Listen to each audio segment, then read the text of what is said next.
What if I told you that everything we knew about love was simply not real? What if the fame some have and most wish to have was just a figment of imagination and not a possibility?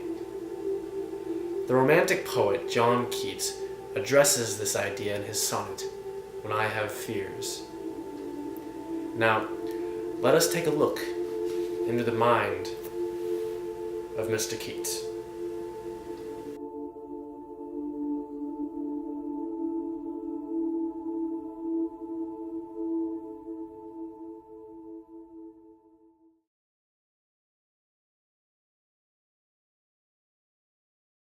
When I have fears that I may cease to be, before my pen has gleamed mighty in grain, before high-piled books of charactery hold like rich garners of full-ripened grain. When I behold upon the night star face huge cloudy symbols of a high romance, and feel that I am in them to trace their shadows with the magic hand of chance.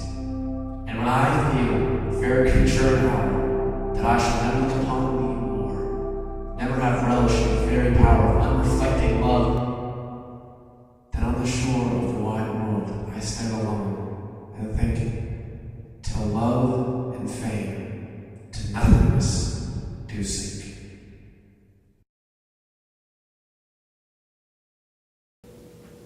Welcome back to Todd Talks with me, Noah Todd. We have two guests with us today, and Mrs. Renteria and Mrs. Covey. Hi, welcome to the show. Thank you, Noah. Lovely to be here. Now, it is my understanding that as critics, your job is to decipher what a poem does and how it functions. Is this correct? Indubitably. Ah, brilliant. So if we may begin this episode with John Keats' When I Have Fears, might I ask, what is soapstone? Actually, Noah, I'd like to begin with the theme of the poem. Of course. Keats talks about his fears of dying before he is able to write all that his mind is willing to give and find love, or a fair creature, as he puts it. But this flow of emotion suddenly comes to a halt when he ponders the idea as to if the fame from writing or love from a woman even exists at all. What is there to lose in death if there is nothing to be lost? However, as a romantic writer, I believe Keats meant more than that. I agree. Even though Keats was a romantic poet and the Romantics believed in individualism, another rather large characteristic of the Romantic era was feelings in nature and the self-exploration of it. We as people wonder what it would be like to lose everything in the face of mortality, and we have a desire to know if what we feel is indeed real. Keats uses the phrase, huge cloudy symbols of high romance, to suggest a connection with something greater, something beyond us as people. He questions if the love we supposedly have is genuine, or if fame is just an idea rather than something to be experienced. Keats builds on the idea of individualism and allows the message of his work to translate to modern day. Why are each of us here? We must each find the meaning of our own existence. Love and fame are just two different things. They may or may not even exist. Why am I really here? We are here to find ourselves. Well, that is quite the eye-opening message. Profound, meaningful, and thought-provoking. Now, I wish to move back to this whole soapstone. What? Ah. I've just received word from my producer that the spice of our program tonight, he would like me to initiate a speed round with you two. Think you can handle it? Yeah, sure. We'll try it. Alright. You ready? In the sonnet, When I Have Fears, who is the speaker? Keats! Audience. Anyone willing to listen? Or himself? Situation. Addressing his fears of death in regards to fame and love. Setting. Within his own noggin! Meaning. It's like Yeah. Oh, time is up. Whew, that was a good speed round. Nice job, ladies. Now, back to business. Is it fair to say that imagery plays a huge part in this sonnet? Yes. Definitely. Now, can you explain how the imagery helps Keats convey his overall message? I'll take this one.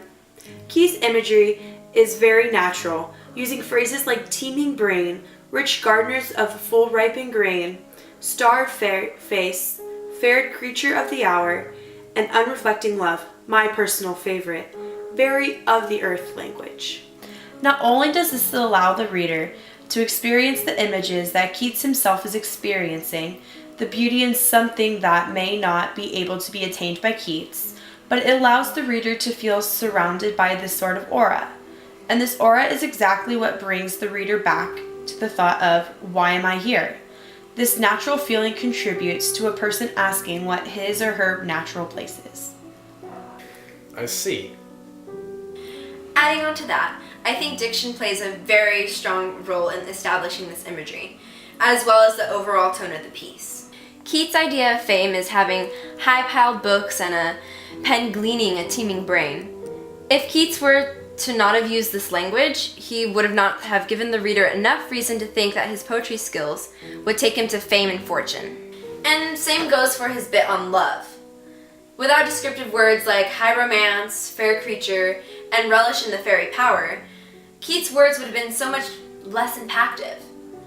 A word, for example, like fair, is very soothing, and it has a connotation of lovely, a calm, serene person, particularly a woman. Actually, I'm kind of thirsty. Can I get water? Yeah. Oh, thanks. Thank you.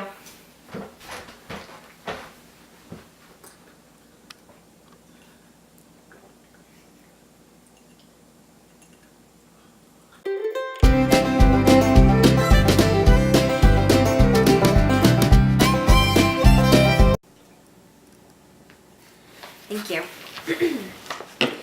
Anyways, to relish in something tells the reader that Keats adores nothing more. The idea of him not having these wonderful things is heartbreaking, but ultimately more meaningful, as stated before. Had he not used these, the piece would have been less powerful and meaningful. On the same note, tone is a large factor in the realm of diction. Keats likes to use repetition frequently, especially with words like before and never, giving a sense of hopelessness and despair in his mind before he dies. Unreflecting love is another. Furthering the sense, the dark note Keats creates is purely through precise diction, and had certain word choices not been made, the work as a whole might have turned out as something completely different. Brilliant. Absolutely brilliant. Now, can either of you explain to me what syntax is and its function in the sonnet? Well, Noah, syntax is a particular arrangement of words and phrases in a sentence. The poem is organized through 4 stages: fame, love, woman, and questioning. It starts out with this feeling of fame, then transitions thoughts on love, followed by a thought on the idea of someone loving, the fair creature, as he puts it. The only really effective use of syntax here is the dash in line 12. He's talking about the idea of all these things, and then dash, stop. There is a blunt cease in the flow in the poem, which represents the mind of Keats and his thought process. Suddenly, all these things that he's been talking about are things that don't exist. Cool beans. Cool beans. Ice cold beans, cold diggity dog. Moving on. Well, actually, that dash is a shift in the sonnet. Writing in iambic pentameter, Keats begins with the thought of never being able to find fame, then never being able to love and find a woman, as Allison stated. The entire time he's been questioning what it would be like not to have these. Then there's a drastic shift. Wondering and worrying is replaced by puzzlement and confusion. That is a mind bender, Alyssa. Thank you. Now, let's touch on Keats' symbolism. For starters, the pen stands for Keats' ability to create as many works as he can possibly conjure, while huge clouds stand for unreachable romance, like an amazing goal one cannot possibly reach. Shadows are an ideal shape of romance, and as a person can step inside a shadow, they will never meet the object or idea making the shadow, in this case, love and fame. The unreflecting portion of love is like a pool of water that is murky. To love is to be loved, and to love is the most wonderful feeling in the world. But to never feel love is utter heartache and despair. Well, that's cheery. That's Keats. Question number 5157. Does Keats use any rhetorical devices here? Indeed, he does. Alliteration is used when Keats says wild world to accentuate the loneliness and solidarity of an individual, alluding to the possibility of love and fame, two purposes in life, not even existing. He also uses multiple metaphors to approach ideas in a somewhat indirect way, showing his mindset that one cannot truly embrace the prospect of two wonderful things not existing at all, head on. Similes are used in a similar way. Personification gives the life to ideas of fame and love in Keats' head, allowing a pen or shadow to become more meaningful and deep than just the items they are described as. And I was reading over the last few lines, and I was curious about Keats' use of shore. Does this possibly allude to anything? We weren't positive on that one. When we first saw it, we considered Greek mythology, as before a person dies, they are standing on a shore, waiting for the time to die, when they can cross into the underworld. Just a thought, though. Well, it seems valid to me. Now, is there anything worth noticing or noting on the use of sound? For the most part, the language that Keats uses is not very harsh, in a way reflecting someone before they die, soft and mellow. These are sh and sounds, as well as our long drawn out motions of the mouth. These are before the shift, though. After the shift, the new thought of neither love or fame existing is a dead stop in previous feelings. And Keats' use of think and sink help make that stop more jerky and abrupt, using the k sound. Now, our viewers at home are listening in on this, and even though Keats is almost 200 years old, I think they still deserve some sort of connection between then and now. Do you have anything to share on this possible connection? Keats' message is to go out and find one's own meaning in life. Most seniors in high school think that high school is the perfect time to find their lifelong best friend, find love, and already know what they're going to do with their lives. Honestly, high school is really the time to find ourselves. We shouldn't have to choose what we want to do or who we want to be with in this time. This is the time to discover ourselves. Thank you, Alyssa.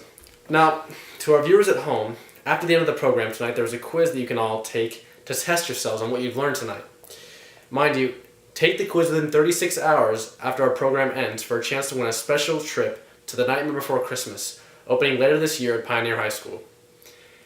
Well, ladies, I'd like to thank you for coming on Todd Talks tonight. Thank you, Noah. Yeah, thank you very much. John Keats wrote his sonnet entitled When I Have Fears, only 2 years before his death. His mind was filled with all sorts of uneasiness at the idea of not being able to experience fame or love before his going. Those are valid things to be afraid of, but first, before knowing those, remember this. We are not human if we do not have an identity and know who we are and why we're here. Why are we put here on earth? It's simple. We were here to find ourselves and relish the life that was graced upon us. Thank you for staying with us tonight. Good night, and have a pleasant tomorrow.